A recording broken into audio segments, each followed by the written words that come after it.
आप सभी? मुझे आशा है कि आप सभी अच्छे और खुश होंगे। चलिए आज हम पढ़ते हैं पाठ 8 मिठाई वाला। इससे पहले पढ़ते हैं पाठ परिचय। प्रस्तुत पाठ के माध्यम से लेखक ने बताया है कि अपने दुख दूसरों के साथ बांटने से और दूसरों को खुशी देने से मन को एक अलग ही संतोष प्राप्त होता है ना। चलिए करते हैं इसकी शुरुआत। उससे पहले आइए कुछ करके सीखें। फेरी वालों के जीवन में किस प्रकार की समस्याएं और उतार चढ़ाव आती हैं, इनको आपको सब लिखना है। करते हैं पाठ की शुरुआत। बहुत ही मीठे स्वर के साथ वह गलियों में घूमता हुआ कहता, बच्चों को बहलाने वाला, खिलौने वाला। इस अधूरे वाक्य को वह ऐसे विचित्र किंतु मादक मधुर ढंग से गाकर कहता है कि सुनने वाला एक बार ऐसे उठते उसके इसने विसित कंठ से फूटा हुआ गान सुनकर निकट के मकानों में हलचल मच जाती। छोटे छोटे बच्चों को अपनी गोद में लिए युवतियां चिको को उठाकर छज्जों पर नीचे झांकने लगती। चिको आप जानते हो, चिको होती है जो छज्जों पर जो पिन्नी पड़ी होती है, उसे कहते हैं। चिको को उठाकर नीचे झांकने लगती। गलियों और उनके अंतर्व्यापी छोटे छोटे उद्यानों में खेलते और उठलाते हुए बच्चों का झुंड उसे घेर लेता। तब वह खिलौने वाला वहीं बैठकर खिलौनों की पेटी को खोल देता। बच्चे खिलौने देखकर पुलकित हो उठते, मतलब खुशी हो उठते। वे पैसे लाकर खिलौने का मोल भाव करने लगते। पूछते, इचका दाम क्या है? ऑल इचका दाम क्या है? खिलौने वाला बच्चों को देखता और उनकी नन्ही नन्ही उंगलियों से पैसे ले लेता और बच्चों की इच्छा अनुसार उन्हें खिलौने दे देता। खिलौने लेकर सिर बच्चे उछलने कूदने लगते और तब वे फिर खिलौने वाला उसी प्रकार गाकर कहता, बच्चों को बहलाने वाला, खिलौने वाला। सागर की हिलोर की भांति उसका यह मादक कान गली भर के मकानों में इस ओर उस ओर तक लहराता हुआ पहुंचता और खिलौने वाला आगे बढ़ जाता। क्या आपने देखा है, जब आपकी गली मोहल्ले कॉलोनी में कोई खिलौने वाला आता है तो वह किस तरह शोर मचाता है। राय विजय बहादुर की बच्ची भी एक दिन खिलौने लेकर घर आई। वे 2 बच्चे थे, चुन्नू और मुन्नू। चुन्नू जब खिलौने ले आया तो बोला, मेला घोला कैचा छुंदल ले। मुन्नू बोला, ओल देखो मेला कैचा छुंदल ले। दोनों अपने हाथी घोड़े लेकर घर भर में उछलने लगे। इन बच्चों की माँ रोहिणी कुछ देर तक खड़े खड़े उनका खेल निरखती रही। अंत में दोनों बच्चों को बुलाकर उसने पूछा, अरे ओ चुन्नू मुन्नू, ये खिलौने तुमने कितने में लिए हैं? मुन्नू बोला, 2 पैसे में। खिलौने वाला दे गया है। रोहिणी सोचने लगी, इतने सस्ते कैसे दे गया है? यह तो वही जाने, लेकिन दे गया तो गया ही है, इतना तो निश्चय है। एक जरा सी बात ठहरी, रोहिणी अपने काम में लग गई। फिर कभी उसे इस पर विचार करने की आवश्यकता भी भला हो पड़ती। 6 महीने बाद नगर भर में 2-4 दिनों में एक मुरली वाले के आने का समाचार फैल गया। लोग कहने लगे, भाई वाह, मुरली बजाने में वह एक ही उस्ताद है। मुरली बजाकर गाना सुनाकर वह मुरली बेचता भी है, सो भी 2-2 पैसे में। भला इसमें उसे क्या मिलता होगा? मेहनत भी तो न आती होगी। एक व्यक्ति ने पूछ लिया, कैसे है वह मुरली वाला? मैंने तो उसे नहीं देखा। उत्तर मिला, उम्र तो उसकी अभी अधिक नहीं होगी, यही 30-32 का होगा। दुबला पतला गोरा युवक है, बीकानेरी रंगीन साफा पहनता है। वही तो नहीं जो पहले खिलौने बेचा करता था। क्या वह पहले खिलौने भी बेचा करता था? हाँ, जो आकर प्रकार तुमने बतलाया उसी प्रकार का वह भी था। तो वही होगा। पर भाई, वह एक उस्ताद। प्रतिदिन इस प्रकार उस मुरली वाले की चर्चा होती। प्रतिदिन नगर की प्रत्येक गली में उसका मादक वर्तल स्वर सुनाई पड़ता। बच्चों को बहलाने वाला, मुरलिया वाला। रोहिणी ने भी मुरली वाले का यह स्वर सुना तुरंत ही उसे खिलौने वाले का स्मरण हो आया। उसने मन ही मन कहा, खिलौने वाले भी इस तरह गा गा कर खिलौने बेचा करता था। रोहिणी उठकर अपने पति विजय बाबू के पास गई। जरा उस मुरली वाले को बुलाओ तो चुन्नू मुन्नू के लिए ले लूं, क्या पता या फिर इधर आए ना आए। वे भी जान पड़ते हैं पार्क में खेलने निकल गए हैं। विजय बाबू एक समाचार पत्र पढ़ रहे थे। उसी तरह उसे लिए हुए वे दरवाजे पर आकर मुरली वाले से बोले, क्यों भाई, किस तरह देते हो मुरली? किसी की टोपी गली में गिर पड़ी, किसी का जूता पार्क में ही छूट गया और किसी की सोतनी अर्थात पजामा ही ढीला होकर लटक गई है। इस तरह दौड़ते हाफते हुए बच्चों का झुंड आ पहुंचा। एक स्वर से सब बोल उठे, अम्बी लेंदे मुरली, अम्बी लेंदे मुरली।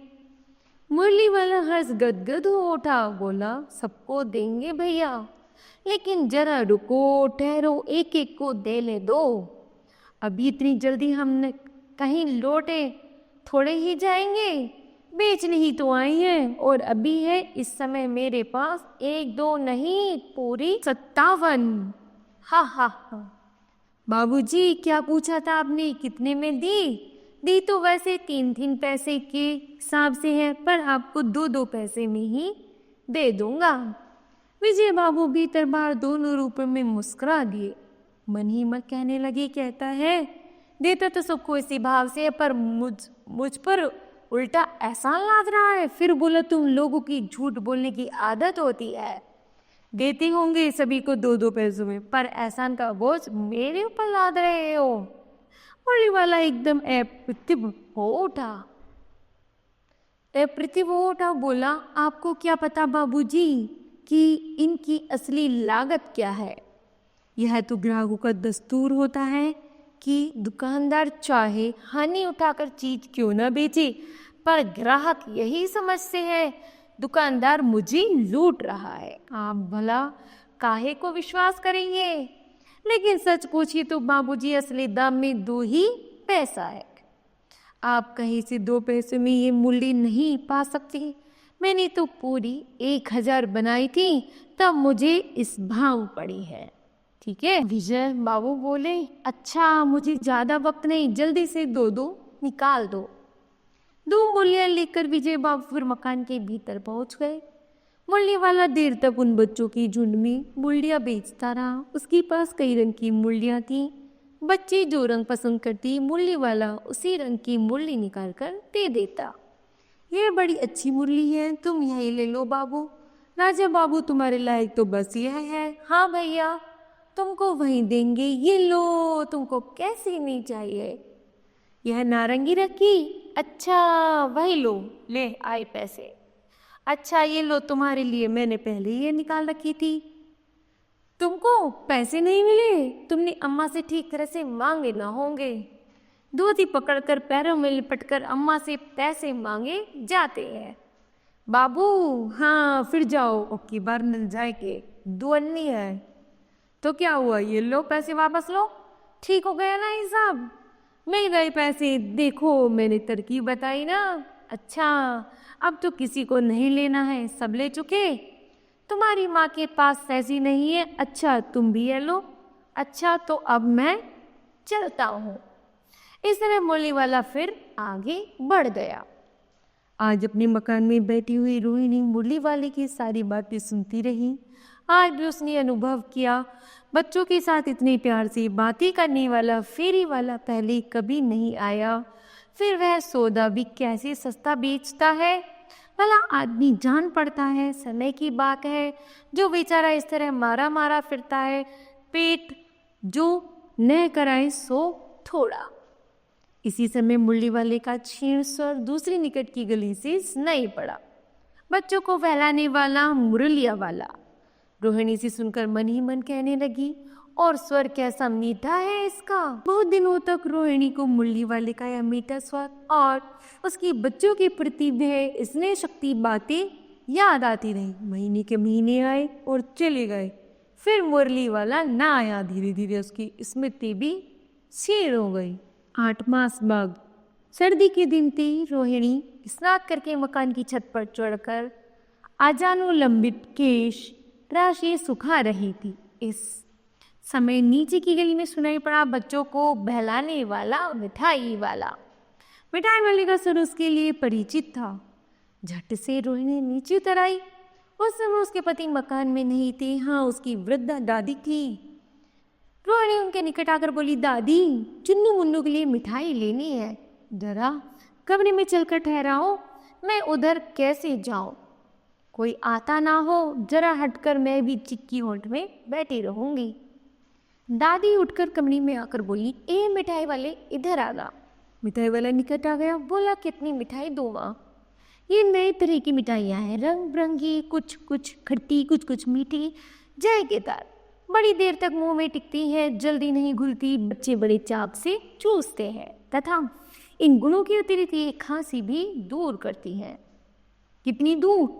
चपटी, गोल, पहलदार बोलिया है, पैसे की 16 देता हूँ। दादी बोली, 16 तो बहुत कम है, भला 25 तो देती। मिठाई वाला, नहीं दादी, अधिक नहीं दे सकता, इतना भी देता हूँ। आय, अब मैं तुम्हें क्या, खैर मैं अधिक नहीं दे सकूंगा। रोहिणी दादी के पास ही थी। बोली, दादी फिर भी काफी सस्ती दे रहा है, 4 पैसे की ले लो। यह पैसे रहे। मिठाई वाला मिठाई गिनने लगा। तो 4 की दे दो। अच्छा, 25 नहीं सही, 20 ही दो। अरे हाँ, मैं बूढ़ी बूढ़ी मोल भाव, अब मुझे ज्यादा करना आता भी नहीं। कहते हुए दादी के पोपले मुंह से जरा सी मुस्कुराहट फूट निकली। रोहिणी ने दादी से कहा, दादी, इससे पूछो, तुम इस शहर में कभी पहले भी आए थे? पहली बार आए हो, यहाँ की निवासी तो तुम नहीं हो। दादी ने इस कथन को दोहराने की चेष्टा ही की थी कि मिठाई वाले ने उत्तर दिया, पहली बार नहीं और कई बार आ चुका हूँ। रोहिणी चिक्की आड़ से ही बोली, पहले यही मिठाई बेचते हुए आई थी या कोई और चीज लेकर? मिठाई वाला हर्ष, संशय और विषमादी भावों में डूबकर बोला, इससे पहले मुरली लेकर आया था और उससे भी पहले खिलौने लेकर। रोहिणी का अनुमान ठीक निकला। अब तो वह उससे और भी कुछ बातें पूछने के लिए अस्थिर थी। वह बोली, इन व्यवसायों में भला तुम्हें क्या मिलता होगा? वह बोली, मिलता भला क्या है, यही खाने भर को मिल जाता है, कभी कहीं नहीं मिलता, पर हाँ, संतोष, धीरज और कभी कभी असीम सुख जरूर मिलता है, और यही मैं भी चाहता हूँ। सो कैसी, यह भी बताओ। अब व्यर्थ उन बातों की क्यों चर्चा करो, उन्हें आप ही जाने दें। उन बातों को सुनकर आपको दुख ही होगा। अब इतना बताया है, तब और भी बता दो, मैं बहुत उत्सुक हूँ, तुम्हारा हर्जा ना होगा, मिठाई भी और भी ले लोगी। अतिशय गंभीरता के साथ मिठाई वाले ने कहा, मैं भी अपने नगर का एक प्रतिष्ठित आदमी था, मकान, व्यवसाय, गाड़ी, घोड़े, नौकर चाकर सभी कुछ था, स्त्री थी, छोटी छोटी 2 बच्चे भी थे, मेरा वह सोने का संसार था, बाहर संपत्ति का वैभव था, भीतर सांसारिक सुख था। स्त्री सुंदर थी, मेरी प्राण थी, बच्चे ऐसे सुंदर थे जैसे सोने के सजीव खिलौने। उनकी अटखेलियों के कारण घर में कोलाहल मचा रहता था। समय की गति, विधाता की लीला, अब कोई नहीं है दादी। प्राण निकलते नहीं निकले, इसलिए अपनी उन बच्चों की खोज में निकला हूँ। वे सब अंत में होंगे तो यही कहीं, आखिर कहीं तो जन्मे ही होंगे। उस तरह रहता, घुल घुल कर मरता, इस तरह सुख संतोष के साथ मरूंगा तो यही तरह के जीवन में कभी कभी अपने उन बच्चों की एक झलक सी मिल जाती है। ऐसा जान पड़ता है जैसे वे इन्हीं में उछल उछल कर हंस खेल रहे हैं। पैसे की कमी थोड़े ही है, आपकी दया से पैसे तो काफी है, जो नहीं है इस तरह उसी को पा जाता हो। रोहिणी ने मिठाई वाले की ओर देखा, उसकी आंखों में आंसुओं से तर है। इसी समय चुन्नू मुन्नू आ गए। रोहिणी से लिपट कर उसका आंचल पकड़कर बोले, अम्मा मिठाई मुझसे लो। यह कहकर तत्काल कागज की 2 पुड़िया मिठाइयों से भरी मिठाई वाले ने चुन्नू मुन्नू को दे दी। रोहिणी ने भीतर से पैसे फेंक दिए। मिठाई वाले ने पेटी उठाई और कहा, अब वो इस बार ये पैसे ना लूंगा। नादी बोली, अरे अरे ना ना ना, अपने पैसे ले जा भाई। तब तक आगे फिर सुनाई पड़ा उसी प्रकार मादक मृदु स्वर ने बच्चों को बहलाने वाला मिठाई वाला आगे बढ़ जाता है। तो बताओ बच्चों, आपने इस पाठ से क्या सीखा? तो हमने सीखा कि हमें हमेशा मानवता का ध्यान रखना चाहिए और हमेशा संगीत के महत्व को समझना चाहिए। यदि हमारा संगीत मधुर और मृदुल होता है तो हम उसकी ओर स्वयं ही आकर्षित हो जाते हैं। ठीक है, तो मुझे आशा है यह पाठ आपको समझ आया होगा। धन्यवाद।